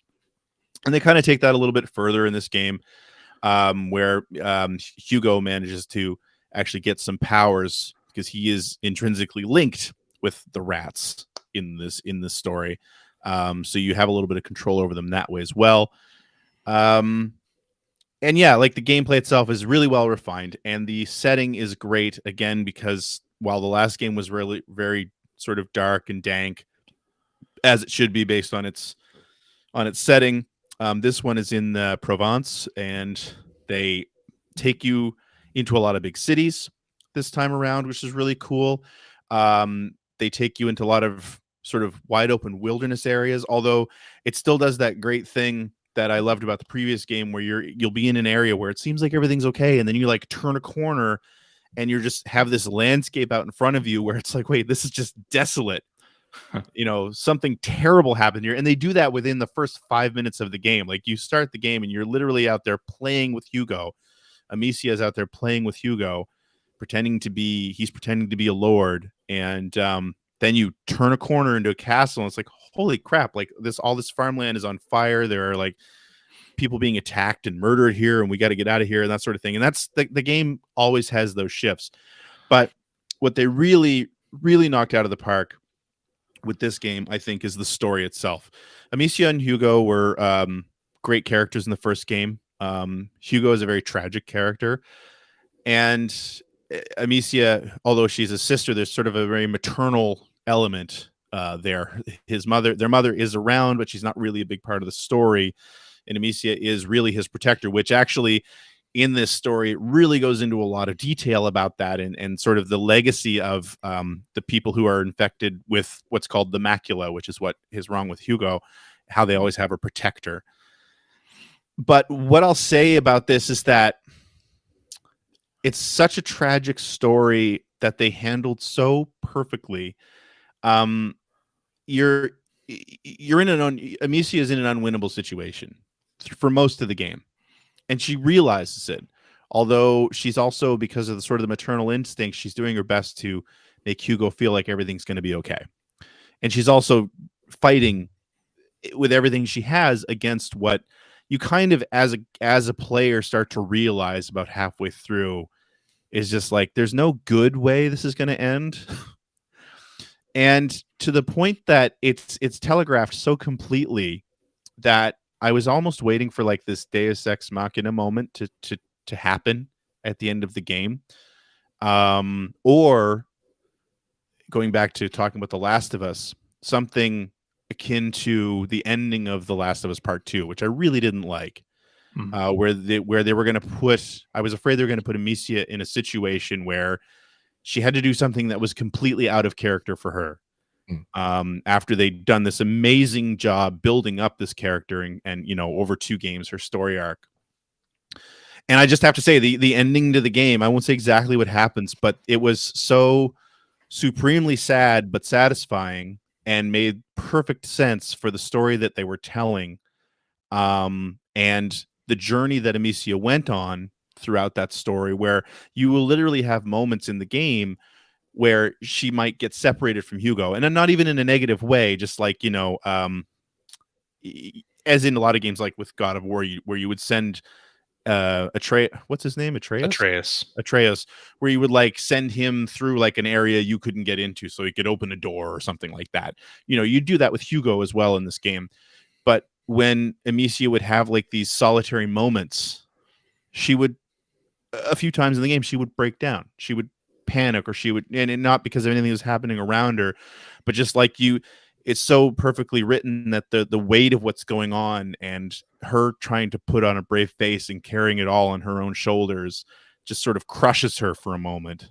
And I feel like a lot of people, you know, as humans, we've all been there in different situations, and it's so perfectly captured in the game. So for me, the gameplay is fantastic. The setting is fantastic. And those are reasons that it's my favorite game of the year. But from a storytelling perspective, and I didn't play Ragnarok, so I can't compare it to that. From a storytelling perspective, from everything I played this year, and that's including The Last of Us Part 1, nothing else did it as well as A Plague Tale Requiem. So yeah, I'm just I was so taken aback by it from start to finish, and the ending was pitch perfect.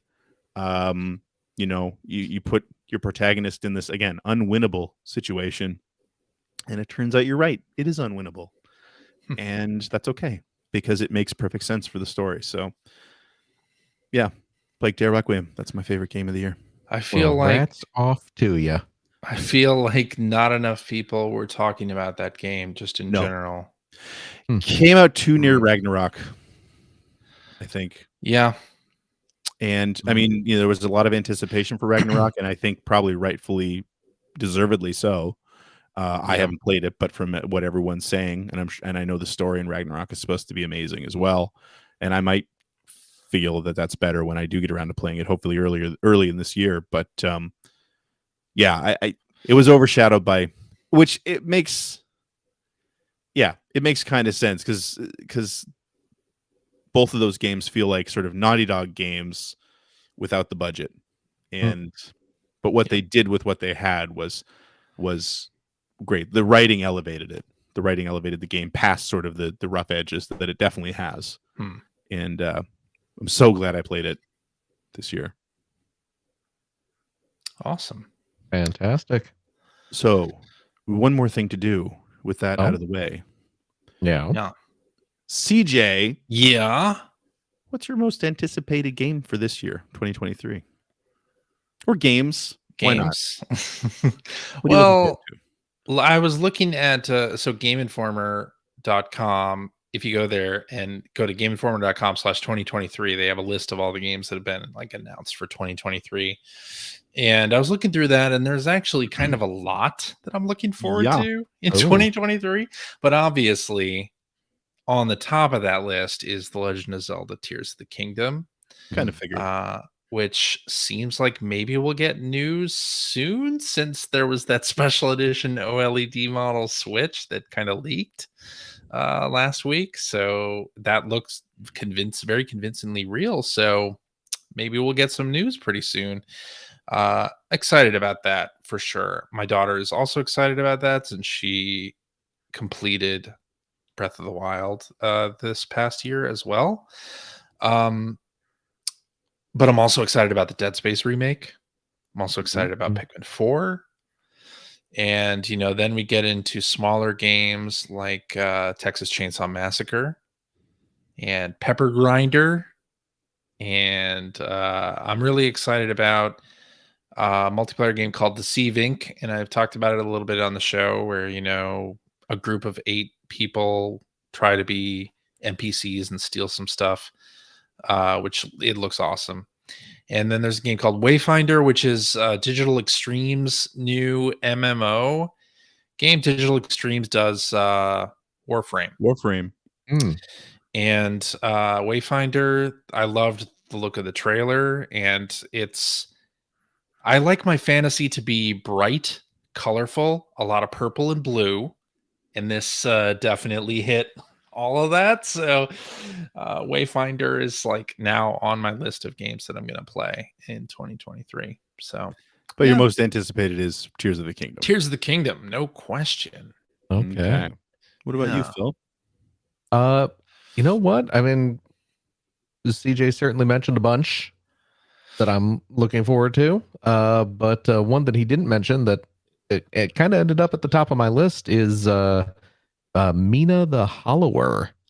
Mina the Hollower, yeah. The new game coming from Yacht Games? Yacht Club? Yacht Club Games, yes. The Shovel Knight people.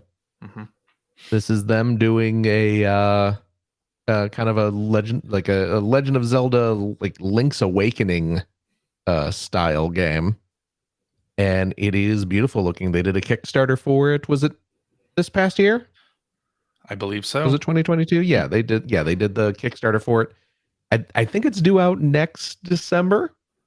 So we still have a fair ways for it to go. But it looks stunning from what they've shown so far. So yes. I'm definitely looking forward to it. I do love me some 2D Zelda games. and this looks like a really nice looking homage to some of my favorite Zelda adventures. So I am definitely in for that. I'm glad you brought that up because I had not heard of it, and I would definitely like to play a Zelda like. Did you Google it while I was chatting about it? No, but I will. Yeah, take a look at it. It is really cute looking. And I mean, Yacht Club Games does good stuff. So, and there's been a lot of coverage of it as well. I think the press played a demo of it at least, and Game Informer did a bunch of coverage. Okay. Yeah, take a look at some of the screens or some of the videos for it, Greg. I think you will be pleasantly surprised. Cool. So what's your most anticipated game? Well, I mean, Tears of the Kingdom is definitely there. I didn't like Breath of the Wild as much as you guys did, but I still liked it a lot. It's still a really good game. Still a great Zelda game. Sort of the smaller stuff, the sort of stuff that's also sitting there that I'm interested in. I'm excited to see how Alan Wake 2 ends up. Really excited to see, hopefully, A Wolf Among Us 2 actually makes it out this year. Just because I really enjoyed that so much. But one of the games that I'm surprised neither of you mentioned, that is definitely my most anticipated game of the year, is Spider-Man 2. Oh yeah, you're right. Yeah. Well, here's the thing about that. I figure it's going to be so late in the year that it might get delayed to 2024, and then it's my most anticipated. I'm worried about that, but they're saying fall 2023. So, but yeah, I assuming that they make that date. I can't wait. Oh yeah, to get around with Spider-Man again. Absolutely. Rope around New York or wherever we're at. Don't care. I'm so excited. So yeah, my most anticipated for sure. And there's a game from some studio called Enhance, called Humanity, that has a date of 2023 now on their Twitter account. You're gonna make this feel dirty. I don't know what you're talking about. Look forward to it. So that's it. CJ, let's get a recap of your top 5 one more time. My top 5 is Pokemon Scarlet, Vampire Survivors, Kirby and the Forgotten Land, Splatoon 3, and The Last of Us Part 1. Phil? My top 5, we have Bayonetta 3, a split position for the wonderful Digital Eclipse collections this year, Ninja Turtles Cowabunga Collection and Atari 50. Number 3 is Lego Star Wars The Skywalker Saga. Number 2, Teenage Mutant Ninja Turtles Shredder's Revenge. And number 1, Rogue Legacy 2. And my top 5 for 2022, Moss Book 2, Arcade Paradise, Vampire Survivors, Atari 50, and A Plague Tale Requiem. Great year for games, 2022, have to say. When we went into doing these top 5s, I actually thought, I don't know if I can come up with 5. And then it's like, oh, my list is like 15. So yeah, overall, pretty great year. Happy New Year, everybody. Looking forward to 2023. And I think that's a show. It is. Which means CJ's ready to take us out. Alrighty, and that is our show for this week. Thank you very much for listening. If you have a question for us or would like to comment on something you heard, you can direct that to @P1 Podcast on the Twitters or your Mastodons. Let's see. We have a website also. It's on the internet. You can find it at www.player1podcast.com. There you'll find our contact information. You'll find blog entries about Sega CD from Mr. Greg Seward. You'll find Generation 16 episodes there as well. Yes, actually, the new one was released for the early release folks last week. Boom. And will be in general release this Wednesday, a video about the Genesis Mini 2. So please look forward to that. I've already watched it. Oh, thank you, Phil. It was quite good. Oh, thanks. Awesome. And you'll find show notes and links to the things that we talked about during the episode, but not this week, because that would spoil the winners of all of this stuff. So yeah, don't expect any show notes to have links to anything like that. Mhm. But we still have links to Greg's Extra Life and Greg's newest video in there. So yeah, check it out anyway. But there's also a link to our Discord server where you can discuss this episode with us and our other listeners.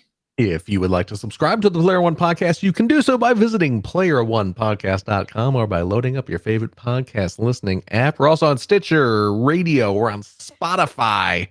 You can like us on Facebook. You can watch video archives of our show on the youtubes.com/P1 Podcast, or you can watch us live most weeks on the YouTubes, the Twitters, the Facebooks, the Twitch.televisions, all over the darned place.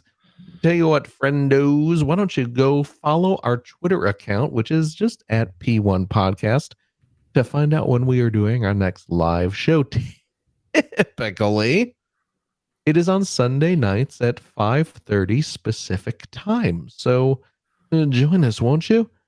And I'll tell you what, if you like what you've heard, and how could you, head over to patreon.com/P1 Podcast. Throw a few shekels our way. CJ is always in the market to throw some DLC money at companies, and he doesn't even know what the DLC does. He doesn't know how to access it. He doesn't know if it even adds anything. In terms of Vampire Survivors, yes. Is it a That's character? correct. Is it some sort of weapons? He doesn't know. He doesn't care. He's too busy focusing on his pooping while he's playing his little beep beep games to even think about it. But he needs the money. So go and donate today. This has just gotten weird. No. Oh, you know what? The Patreon money goes to support the show and keeps us streaming and all those costs that come with running a podcast. And we appreciate it. And let me tell you how much we appreciate it, dear listeners. We appreciate it so much that if you are a Patreon supporter of the $5 tier, Cheap. you gain access to a special weekly bonus episode that we record right after this one, where we play games, crack wise, doing all the stuff we can't do on the regular show. CJ. Yep. Now I know this is, this is our game of the year show, so it's a little abnormal this week. But do we have a game for our after show? We do have a game. Oh my gosh! Yeah, it's a Jeopardy quiz based on I guess a series called The Toys That Built America did something about video games, but it's filled with a bunch of inaccuracies. So the Jeopardy Yes, I've heard game that. is it has apparently like a mix of categories for 2023 to ring in the new year, and as one of those is the inaccuracies from this particular series that we're going to be reading the inaccurate statement and then trying to correct it. I don't know what this series is. Is this like a Netflix thing? I think it's a Netflix thing, or it's a streaming thing. Okay. So they did an episode about console gaming. Is this like the toys that made us, or the movies that made us? Is it those people? I don't think it's the same people. It's the History Channel Oh, did it. So a lot of historical inaccuracies. yeah, I see. When did they start putting history on the History Channel again? exactly. Isn't it all I stuff think like aliens and things like that? yeah. Something Anyway. like that. Anyway, I look please forward look to to that. it. I look forward to that. Yes. And I'll tell you what, if you have a couple bucks left over, head over to patreon.com/Greg Seward. Seward, like think about the sewer, It's not how it's spelled at all. like where the Ninja Turtles live. It's where all your number twos. Oh Go. my gosh. It all comes back to that, doesn't it? You gross weirdo. You're calling me a gross weirdo. What? No, go to gregseward.patreon.edu to help support Greg Seward's outstanding, and it is .edu, about North America's favorite runner-up, the Sega Genesis. Thank you, Phil. Probably. And if you are a patron of the $5 variety, Also cheap. you get access to the weekly commute, which is a vlog series that I do every week. Actually, I took last week off, but I did one this week. I'm going to post it right after the show, Oh, where I talk about the different videos I'm working on, what I'm doing in general, giving an update now that the Genesis Mini 2 video is done, giving an update on the game that I'm working on next, which I've actually been picking away at for like a year or so. oh my. But with CJ's help, got the last couple pieces I needed to actually get some progress made on that. So please look forward to that. Please consider supporting the show. It would be nice to get a little bit more cash flowing through there every month. I use it for things like paying for, actually legitimately paying for like the Adobe software suite. Oh my that I use goodness. to make these. That's right. Wow. I ain't no Legit. pirate. Unless, the Patreon funds get too low and then I'll have to. But other than that, Don't just say it. also wanted to call out that I started up my 2023 Patreon campaign this year. This year will be the year that we hit $100,000 raised grand total. Oh, You mean nice. Extra Life? For You said Holy Extra Extra Life. Life. cow. Sorry, I said Patreon. I'm sorry, Extra Life. Yeah. So please, and I've put in a bunch of I think fun streaming milestones, sort of based on my previous year's themes. So please consider going and checking that out. You can get there pretty easily by going to extra-life.fund/Sewart. SEWART. There you go. Well, that's not how sewer is spelled at all. You're killing me. Oh, and I hope our Patreon listeners are enjoying their holiday gift. Yes. Wink. I'm sure you can find out more about that on our Discord server. Yeah. Yeah. Hey, Happy New Year, gents. Happy New Year Same to to you, you. Phil. Happy Philippe. New Year, listeners. Yes. And I'll Same tell to you you. what, Philippe. this is CJ. Uh-huh. I'm talking to you specifically. Okay, please. Thank you very much. Thank for- you, for- Phil. for joining us. Yes. What does your shirt say? It I've been staring at your shirt all night. says some dads run a tight ship. Oh God. I run a pirate ship. I was wondering if that was some sort of like Sea of Thieves How could it thing. not be? Yeah. This was a Christmas gift Oh, that's lovely. from my wife. There you go. Aw. Yeah. That's very nice. Yeah.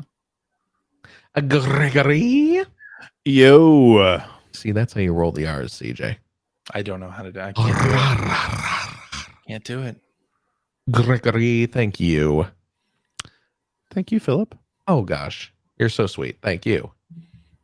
And a big old thank you to you, our wonderful, wonderful listeners. Every single one of you. As always, please take care of yourself, your loved one, your family, your friends. Do what you got to do to be safe. And we hope to see you for the rest of 2023. A year we make contact. Mm-mm. Don't think so. Bye-bye. Bye. I may be misremembering.